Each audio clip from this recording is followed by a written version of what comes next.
गोविंद के गुण गाइए, गोपाल के गुण गाइए। आइए प्रभु आइए, आइए प्रभु आइए। गोविंद के गुण गाइए, गोपाल के गुण गाइए। आइए प्रभु आइए, आइए प्रभु आइए। मेघ मोहन माधुरी, मेघ मोहन माधुरी, आनंद घन बरसाइए। आइए प्रभु आइए, आइए प्रभु आइए। इस जन्माष्टमी पर भगवान श्री कृष्ण आप सबके घर आए, सब पर अपनी प्रेममयी दृष्टि बरसाएं, सबको अपना वह लीला स्वरूप, वह झांकी दिखाएं जो वह अपने भक्तों को दिखाते हैं, अपने भक्तों को अनुभव कराते हैं, अपने भक्तों के हृदय में अपनी छवि दिखाते हैं। भगवान श्री कृष्ण सब पर अपनी करुणा बरसाएं, सब पर अपनी वह जो रहस्य और गूढ़मय लीलाएं होती हैं उनकी प्रेम की, भक्ति की, उसका एहसास कराएं। जय श्री कृष्णा मेरी सोल फैमिली, आध्यात्म आपके अपने चैनल पर मैं नंदा आप सबका बहुत बहुत स्वागत करती हूँ। श्री कृष्ण जन्माष्टमी की आप सबको बहुत सारी शुभकामनाएं। जन्माष्टमी तो कल है, परंतु सारी तैयारियां एक दिन पहले से ही, कई दिन पहले से शुरू हो जाती हैं और कई दिन तक उसका उत्सव भी रहता है।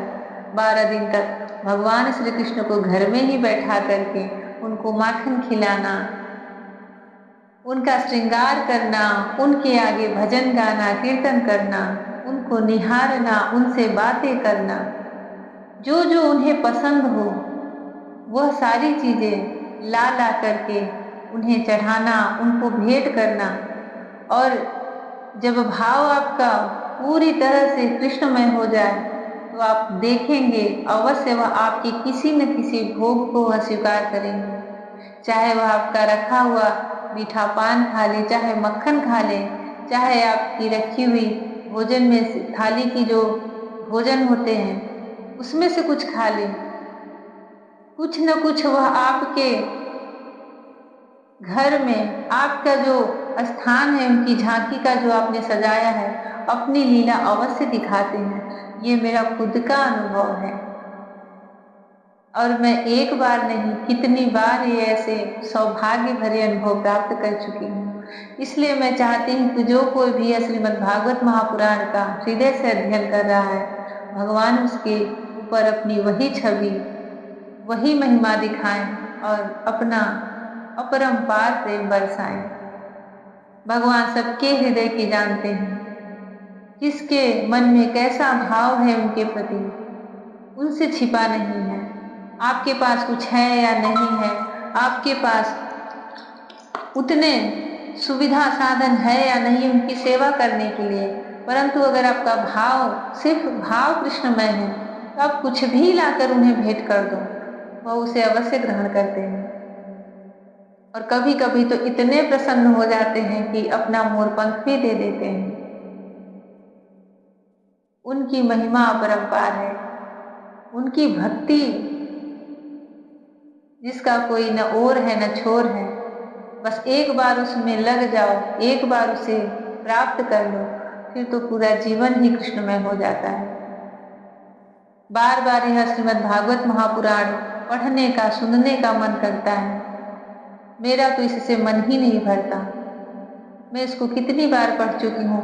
अब इस बार जब मैं इसको बना रही हूँ, इसका एक वीडियो बना रही हूँ क्रम से, ताकि और भी बहुत सारे लोग इसको पूरी सुविधा से सुन सकें, तो मैं इसे भी सुनती हूँ, कई बार सुनती हूँ। मेरा खुद का ही मन नहीं भरता भगवान श्री कृष्ण की लीलाओं को कहने से, सुनने से। उनके लिए मैं निरंतर बोल सकती हूँ, निरंतर कह सकती हूँ, शब्द ही नहीं कम होते। और फिर कभी कभी लगता है कि उनके लिए कोई शब्द ही नहीं मिल रहे हैं। बड़ी ही सुंदर छवि है, बड़ी ही मनोहर मुस्कान है, बड़े ही मधुर नयन है। भगवान श्री कृष्ण सबके हृदय में अपनी वह अनुपम माधुरी छवि दिखाएं। मैं भगवान श्री कृष्ण से यही प्रार्थना करती हूँ। श्रीमद् भागवत महापुराण जो कोई भी अध्ययन कर रहे हैं उनका वह निर्विघ्न पूर्ण कराएं। अगर आप इस भागवत को संपूर्ण पाठ की तरह करना चाहते हैं तो इसके महात्म से ही प्रारंभ करें। इसके 5 अध्याय के महात्म हैं और उसके बाद से इसका प्रथम स्कंद से पहला अध्याय प्रारंभ होता है और मैंने उसका क्रम से सब पे नाम, सबके भाग लिख दिए हैं। आप लोग वैसे पढ़ेंगे तो यह आपका खंडित नहीं माना जाएगा। यह संपूर्ण भागवत पाठ आपका पूरा होगा, जिसका बड़े बड़े ऋषि मुनि महात्मा कहते हैं कि पाठ करने से भगवान श्री कृष्ण की प्रेम की, भक्ति की और मोक्ष तक की प्राप्ति हो जाती है। इस समय श्रीमद् भागवत महापुराण का 5वां स्कंद चल रहा है, 6वां अध्याय चल रहा है और भगवान के ही अंश कला अवतार ऋषभ देव जी के देह त्याग का बहुत ही सुंदर वर्णन प्रारंभ हो रहा है। उन्होंने नाभि के पुत्र भगवान ऋषभ देव जी अपने राजपाट अपने पुत्रों में दे करके और स्वयं अवधूत का रूप ग्रहण किया, संन्यास मार्ग ग्रहण किया और उसमें भी सबसे कठिन, सबसे दुर्लभ दिगंबर मार्ग का उन्होंने अनुसरण किया। उनकी वृत्ति मन से भी नहीं कोई ग्रहण कर सकता जिस पथ पर वह चले थे। भगवान ऋषभ देव जी के इस दुर्गम और दुर्लभ चरित्र का वर्णन सुनकर राजा परीक्षित ने सुखदेव जी से पूछा, भगवान, योग रूप वायु से प्रज्वलित हुई ज्ञानाग्नि से जिनके रागादि कर्म बीज दग्ध हो गए हैं, उन आत्माराम मुनियों को दैववश यदि स्वयं ही अणिमादि सिद्धियां प्राप्त हो जाएं, तो वे उनके राग द्वेषादि क्लेशों का कारण तो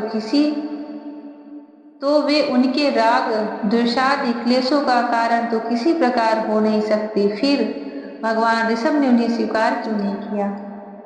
देखिए, अभी पिछले ही अध्याय में यह आया था कि भगवान ऋषभ देव जी के पास सब प्रकार की सिद्धियां स्वयं ही हाथ जोड़ करके आई थी कि आप मुझे ग्रहण करें। उसमें बहुत प्रकार की सिद्धि थी, अंतर ध्यान हो जाना, दूसरे के शरीर में प्रवेश कर लेना, दूर की बातें सुन लेना, दूर का दृश्य देख लेना, आकाश मार्ग से चलना, मन की गति के समान चलना, बहुत सारी जो ये 8-9 प्रकार की तरह तरह की सिद्धियां होती जो सदैव भगवान की सेवा में लगी रहती हैं। जब कोई इस अवस्था में पहुंचता है तो भगवान उनके पास वो सिद्धियां भेजते हैं। ऋषभ देव जी के पास भी भेजे, उन्होंने उसका मन से भी आदर नहीं किया। परीक्षित पूछ रहे हैं कि जब वह ज्ञान की अग्नि से भगवान ऋषभ देव जी के लिए राजा परीक्षित कर रहे हैं कि जब योग रूप वायु से प्रज्वलित हुई ज्ञान की अग्नि से जिनके राग कर्म बीज दग्ध मतलब जल गए हैं, उन आत्माराम मुनियों को दैवश भगवान की इच्छा से यदि स्वयं ही अणिमादि सिद्धियां, इनको अणिमादि सिद्धियां बोलते हैं, जो सूक्ष्म होती हैं, अणिमा यानी सबसे सूक्ष्म सिद्धियां प्राप्त हो जाएं तो वे उनके राग द्वेष आदि क्लेशों का कारण तो किसी प्रकार नहीं हो सकती। वह यही पूछ रहे हैं कि जब उनका सब कुछ भस्म हो चुका है, वह सिद्धियां अगर दैवश उन्हें प्राप्त भी हो रही थी तो फिर वो उस बंधन में उन्हें प्राप्त करके कहाँ बंधते, तो फिर क्यों भगवान ने उन्हें नहीं लिया? ऋषभ देव जी ने उन्हें स्वीकार क्यों नहीं किया? श्री सुखदेव जी ने कहा, तुम्हारा कहना ठीक है, किंतु संसार में जैसे चालाक व्याध अपने पकड़े हुए मृग का विश्वास नहीं करते। यहाँ से देखिए बहुत ही सुंदर प्रसंग प्रारंभ होने वाला है। इनके देह त्याग के बाद भरत मुनि, जो कि उनके 100 पुत्रों में सबसे श्रेष्ठ थे, सबसे ज्येष्ठ थे, उनकी कथा इस पूरे भागवत की एक बहुमूल्य कथा है। अगर आप उसका अध्ययन कर लेंगे तो समझ सकते हैं कि संसार में भगवान की भक्ति, भगवान को प्राप्त करते करते मनुष्य कैसे गिर जाता है। थोड़ी सी भी चूक हो जाती है तो कैसे वह पीछे हट जाता है। बड़ी ही सुंदर वह कथा, बहुत ही सुंदर प्रसंग है, बहुत ही मन को समझाने वाली, ज्ञान से, भक्ति से समझाने वाली विषय है वह।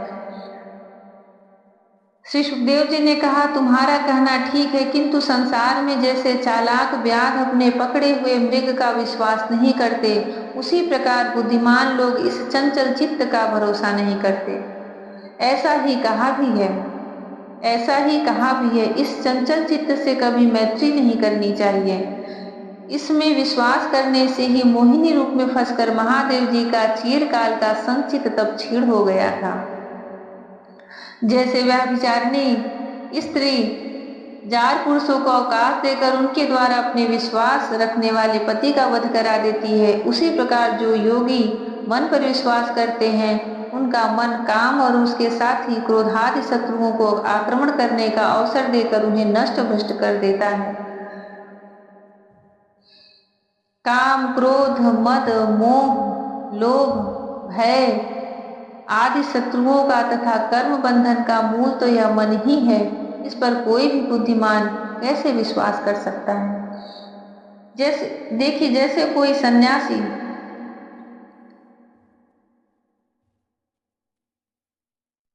जैसे कोई योगी मन पर विश्वास करते हैं, वह अपनी आत्मा पर न विश्वास करके मन पर विश्वास करते हैं, तो ये सारे मन के साथ ही हैं। काम, क्रोध, मद, लोभ, मोह, भय और ये सब मन के साथी हैं। ये सब हमारी आत्मा के शत्रु माने जाते हैं तथा कर्म बंधन का मूल तो यही मन ही है। मन से ही हम इस संसार में कर्म से जो बंधते हैं और फिर हमारी मुक्ति या मोक्ष नहीं हो पाता, हम फिर अगला जन्म लेते हैं। इस पर कोई भी बुद्धिमान कैसे विश्वास कर सकता है। इसी से भगवान ऋषभदेव यद्यपि इंद्रादि सभी लोकपालों के भी भूषण स्वरूप थे, तो भी वे जड़ पुरुषों की भांति अवधूतों के से विविध वेश, भाषा और आचरण से अपने ईश्वरीय प्रभाव को छिपाए रहते थे। अंत में उन्होंने योगियों को देह त्याग की विधि सिखाने के लिए अपना शरीर छोड़ना चाहा। वे अपने अंतःकरण में अभेद रूप से स्थित परमात्मा को अभिन्न रूप से देखते हुए वासनाओं की अनुवृत्ति से छूटकर लिंग देह के अभिमान से भी मुक्त होकर उपराम हो गए। यहाँ पे जो कुछ भी ऋषभदेव भगवान के साथ प्रसंग चल रहा है, वह सब किसी साधारण मनुष्य के लिए या गृहस्थ के लिए नहीं है। जो योगी हैं, जो योगी के योग पथ पर चले हैं, योगी बने हुए हैं, उनका जीवन कैसा होना चाहिए, उनका रहन सहन कैसा होना चाहिए, वो कैसे छिपा के रखना चाहिए अपने सारे जो उनके अंदर तपस्या का फल है, जो प्रभुत्व है उनका, कितना सरल होना चाहिए, और फिर अंत में देह का त्याग कैसे करना चाहिए योगियों को, उसकी यहाँ पे शिक्षा दे रहे हैं भगवान ऋषभदेव जी। योगियों को शिक्षा देने के लिए उन्होंने अपने शरीर को छोड़ना चाहा।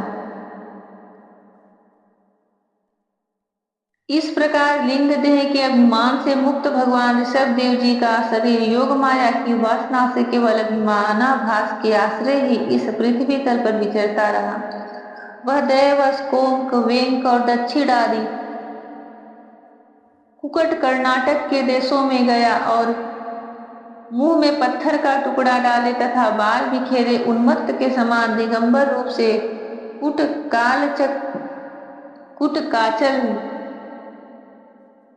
कुटकाचल के वन में घूमने लगा। इसी समय झंझावात से झोरे हुए बांसों के घर्षण से प्रबल दावाग्नि धधक उठी और उसने सारे वन को अपनी लाल लाल लपेटों में लेकर ऋषभदेव जी के सहित भस्म कर दिया। राजन, जिस समय कलयुग में अधर्म की वृद्धि होगी, उस समय कोंक, वेंक और कुटक देश का मंदमती राजा अरहत वहां के लोगों से ऋषभदेव जी के आश्रमातीत आचरण का वृत्तांत सुनकर तथा स्वयं उसे ग्रहण कर लोगों के पूर्व संचित पाप फल रूप होनहार के वशीभूत हो भय रहित स्वधर्म पथ का परित्याग करके अपनी बुद्धि से अनुचित और पाखंड पूर्ण कुमार्ग का प्रचार करेगा।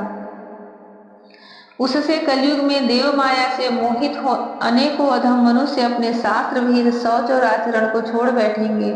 अधर्म बहुल कलयुग के प्रभाव से बुद्धिहीन हो जाने के कारण वे स्नान न करना, आचमन न करना, अशुद्ध रहना, केश नुचवाना आदि ईश्वर का तिरस्कार करने वाले पाखंड धर्मों को मनमाने ढंग से स्वीकार करेंगे और प्रायः वेद, ब्राह्मण तथा भगवान यज्ञ पुरुष की निंदा करने लगेंगे। वे अपनी इस नवीन अवैधिक स्वेच्छाकृत प्रवृत्ति में अंध परंपरा से विश्वास करके मतवाले रहने के कारण स्वयं ही घोर नरक में गिरेंगे।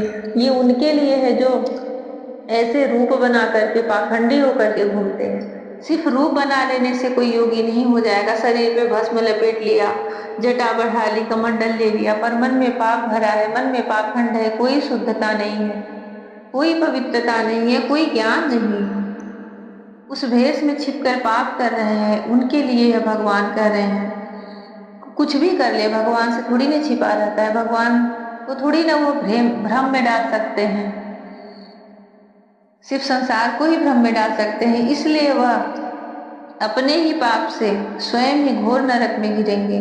भगवान का यह अवतार रजोगुण से भरे हुए लोगों को मोक्ष मार्ग की शिक्षा देने के लिए हुआ था।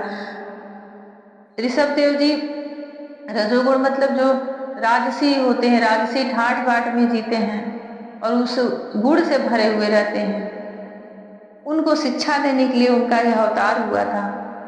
इसके गुणों का वर्णन करते हुए लोग इन वाक्यों को कहा करते हैं, अहो 7 समुद्रों वाली पृथ्वी के समस्त द्वीप और वर्षों में यह भारतवर्ष बड़ी ही पुण्य भूमि है।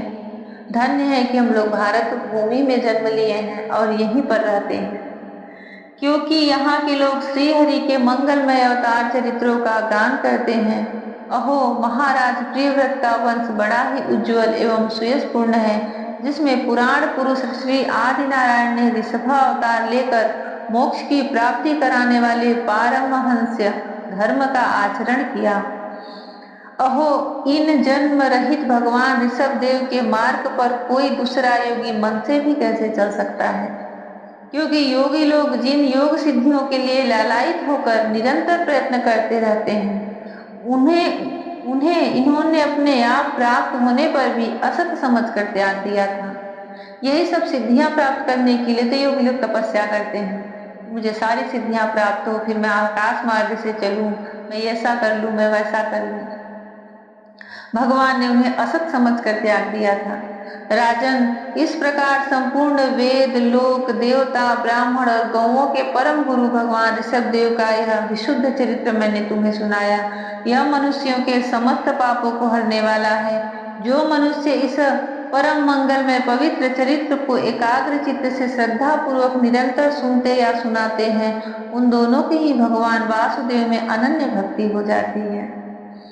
तरह तरह के पापों से पूर्ण, सांसारिक तापों से अत्यंत तपे हुए अपने अंतःकरण को पंडित जन इस भक्ति सरिता में ही नित्य निरंतर नहलाते रहते हैं। इससे उन्हें जो परम शांति मिलती है वह इतनी आनंदमयी होती है कि फिर वे लोग उसके सामने अपने ही आप प्राप्त हुए मोक्ष रूप परम पुरुषार्थ का भी आनंद नहीं करते। भगवान के निज जन भगवान की भक्ति में इतना आनंद होता है, इतना प्रेम होता है, इतनी शांति होती है कि फिर उन्हें मोक्ष भी जब मिलता है तो वह उसे नहीं लेते, उसका आदर नहीं करते, क्योंकि उन्हें भगवान के ही प्रेम में रमना रहता है। भगवान के निज जन हो जाने से ही उनके समस्त पुरुषार्थ सिद्ध हो जाते हैं। राजन, भगवान श्री कृष्ण स्वयं पांडव लोगों के और यदुवंशियों के रक्षक, गुरु, इष्ट देव, सुहृद और कुलपति थे।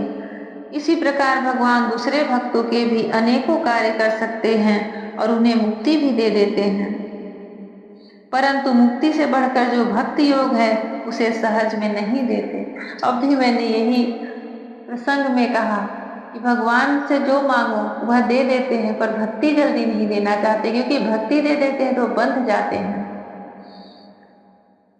भगवान अपने भक्तों को सब कुछ दे देते हैं, मुक्ति भी दे देते हैं, परंतु मुक्ति से भी बढ़कर जो भक्ति योग है उसे सहज में नहीं देते, क्योंकि एक बार भगवान भक्ति योग से बंध जाते हैं तो आप जब बुलाओगे वह उन्हें आना ही पड़ता है और वह आते भी हैं। आप एक बार अपने नैनों को बंद करके उन्हें आवाज तो लगाइए, कैसे वो सामने खड़े हुए मिलते हैं, मुस्कुराते हुए मिलते हैं। निरंतर विषय भोगों की अभिलाषा करने के कारण अपने वास्तविक श्रेय से चिरकाल तक बेसुध हुए लोगों को जिन्होंने करुणावश निर्भय आत्मलोक का उपदेश दिया और जो स्वयं निरंतर अनुभव होने वाले आत्म स्वरूप की प्राप्ति से सब प्रकार की तृष्णाओं से मुक्त थे, उन भगवान ऋषभ देव को नमस्कार है। जय श्री कृष्ण।